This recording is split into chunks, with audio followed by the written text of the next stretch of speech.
à Séoul, où le sujet est très débattu. Une loi datant de 2012 vient durcir considérablement les possibilités d'abandonner légalement un enfant, mais aussi l'adoption à l'étranger.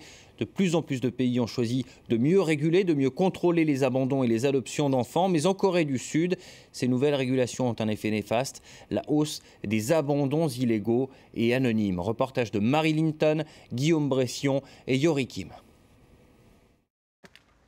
Cette discrète boîte cachée dans une ruelle de Séoul, c'est le dernier recours des mères célibataires qui ne peuvent garder leur enfant.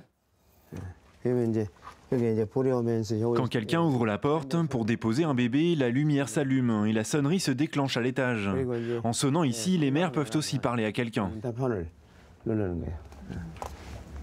Ce pasteur a installé cette baby-box en 2009 auprès de son orphelinat pour enfants handicapés. Mais jamais il n'avait vu autant d'abandons anonymes. Il reçoit une vingtaine d'enfants chaque mois contre 2 auparavant.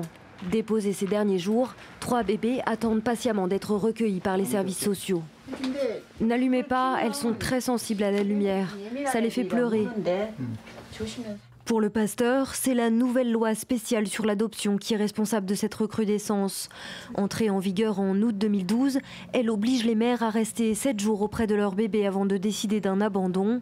Elle leur demande aussi de décliner leur identité et d'enregistrer la naissance de l'enfant auprès des autorités. Résultat, au lieu de limiter les abandons comme prévu, la nouvelle loi pousserait les mères célibataires vers la baby-box et les abandons illégaux. Car en Corée, une naissance hors mariage reste la honte absolue.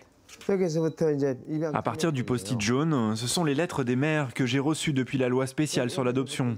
J'en ai 3 dossiers. Ici, il est écrit « Je suis désolé d'avoir donné naissance à cet enfant.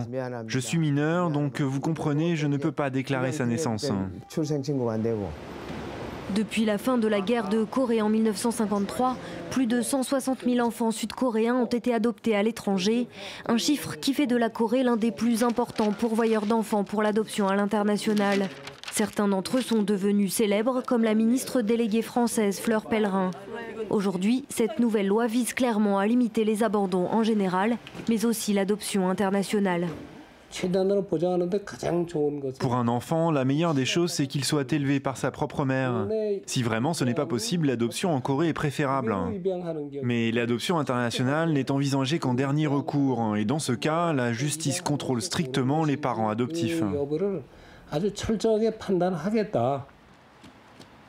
Aujourd'hui, l'association INCAS célèbre la fin de l'année chinoise avec des adoptés coréens revenus découvrir leurs racines. J'espère que votre nouvelle année sera pleine de succès. Cette journée est l'occasion de vérifier à quel point la nouvelle loi divise les adoptés d'origine coréenne. Je pense que c'est bien d'enregistrer le nom de la mère et celui du nouveau-né.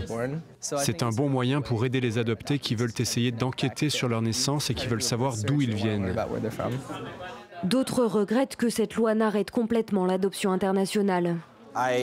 Je suis contre le fait qu'on donne priorité à des adoptions domestiques, limitées aux frontières de la Corée du Sud.